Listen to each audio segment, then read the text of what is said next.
Hey everybody, it's Jonah Pallone, and in this video, we're gonna talk about what to expect when inquiring on a mid-street listing. So if you found this video, chances are you're looking at one of our businesses and we sent you this video. And this video is gonna talk through steps 1 through 7 of the process from start of inquiring on a business all the way to having the virtual buyer-seller meeting. Let's jump in.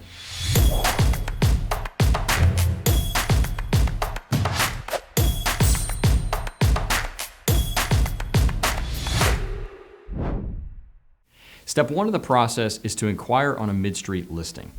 We'd love to see your name, your contact information, how much liquid capital you have available to invest, and we're typically looking for at least 15% of the purchase price, and then as well any industry experience that's relevant to the company. Please send all of that our way. It'll only help us throughout the process. And then within 24 hours after you submit all of that info, a team member from MidStreet will reach out to you to schedule a time to learn more for a 15-minute phone call. Now, when we hop on the phone, our job is to figure out 3 main things. Number 1, why are you inquiring on this business? Are you genuinely interested in taking next steps and potentially acquiring the company, or are you just fishing for information? Number 2, will you uphold the seller's confidentiality? Now, this is the most important point here, right? If we're going to talk to you about the business in very grave detail and send you a sim and a video and go through all that process, we've got to make sure that we trust you to keep it a secret, okay? And then number 3, what is your relevant experience? Would you be an actual good fit for this business, right? We're going to talk about logistical items. Do you have to move to buy this business? If all of those 3 things line up and we feel comfortable about them, we're going to take next steps. What we talk about in the interview will depend on what type of buyer you are. Okay, so we'll start with individuals as they're the most common buyer we talk with for our listings. Number 1, with individuals, we're going to be looking for how much of a down payment do you have to put down. And when we're doing our deals, typically that's going to be around 15%. Now, SBA, SOPs, standard operating procedures, say that it needs to be 10%, but the truth is we never really see 10%. So 15% we feel is a pretty accurate assumption to make, okay? Number 2 is going to be, are you a good fit for the business? Do we think you could actually purchase this business and operate it successfully from what we know about the business, right? So in general, when we're qualifying deals, we like to qualify the other way to protect the seller's confidentiality, okay? Number 3 is going to be location, right? Where do you live? Do you live far away from the business? Do you live close to the business? And if you live far away from the business, are you willing to relocate? Do you have a house to sell? Are you renting? Is it relatively flexible? So we can talk about that. Next is going to be, do you have any relevant licenses or certifications that relate to the company, right? So for example, we sold a disaster restoration company, and that company required a general contractor's license. Do you need a general contractor's license? And if so, is it feasible that you can get that license if you don't already have it before closing? We can talk about that more. In general, we're just looking to make sure that as an individual, you're a good fit for the business before we proceed. The next type of buyer is going to be a strategic. So if you're a strategic buyer, you're going to be either in the seller's industry or in a related industry, or maybe you own a business in a completely unrelated field. Regardless of it, we would categorize you as a strategic, okay? The biggest concern with strategic buyers that we're going to try and figure out right away is, do you know the seller's business? Because if you do, that presents a significant confidentiality risk that we will talk with the seller about before sharing more confidential information. Okay, that's the biggest thing I want to get across when we're talking with strategic buyers. Now, strategic buyers are great. We love working with them, but we have to make sure the seller's comfortable with the situation. So we'll ask you what regions you service, what products you sell, what services you offer, maybe what locations you have, right? Because if you have a location that's close to the seller's business, that might be a confidentiality risk that we should discuss with the seller. We'll also talk about what preference you have for buyout options, right? Are you looking for a majority recap? Are you looking for a full buyout? Do you want the seller to stay on and help you train and stay on long term, or do you want them to just train for maybe 6 months and fully exit the business? We'll talk about all that for strategic buyers.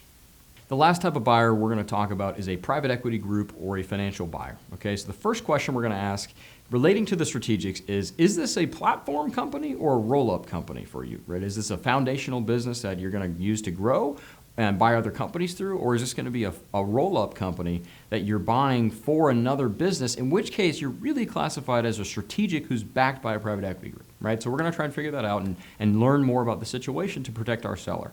The next thing is going to be, how are you guys funded? Do you have, how much committed capital do you have available to invest? We're looking to make sure you can get the deal done. And then the last thing is going to be, again, related to what we said with the strategic buyers. Are you looking for a majority recapitalization, where maybe the seller retains 20% ownership in the new company or the same company, depending on if you're doing an asset or a stock sale? Or are you looking to do a full buyout of the business? Do you want the seller to stay on for a period of time? How long do you want the seller to stay on? So we'll talk about all of that at a very high level to make sure it's a good fit. In general, no matter what type of buyer you are, we're going to be looking to answer as many high-level questions to make sure you're a good fit for the business as possible, okay? Our job is to protect the seller's confidentiality as much as we can. And if we send out confidential information to buyers that aren't properly qualified, that's doing a disservice to our client. So hopefully you understand. Let's move on to step 3.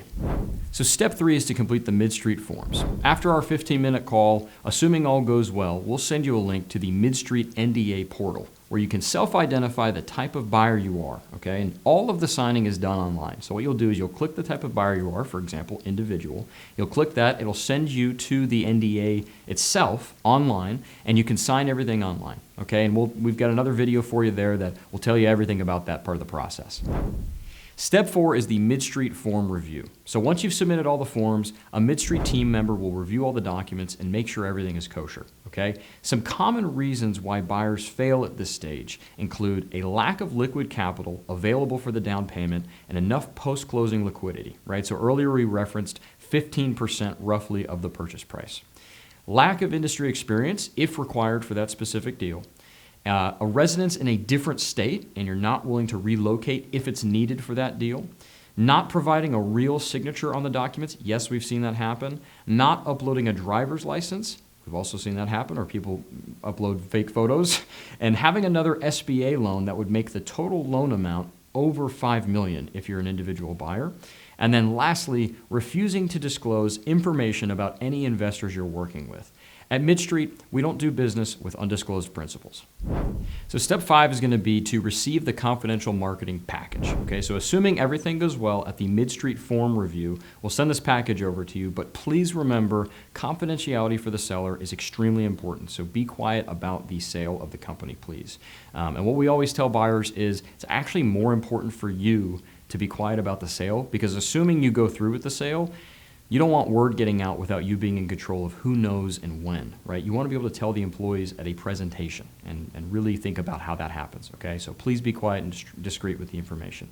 But we're going to send you 2 main things, okay? Number 1, it's going to be a SIM, which is a confidential information memorandum. It's a 30 to 50-page document summarizing the company with financials in the back.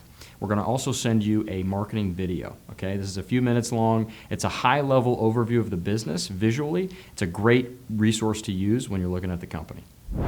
Step 6 is going to be to communicate your level of interest. So after you've had some time to review the SIM and the video, let us know your level of interest and if you'd like to move forward with the opportunity. Assuming you would, feel free to ask us any high-level questions you'd like before we go on to the next step.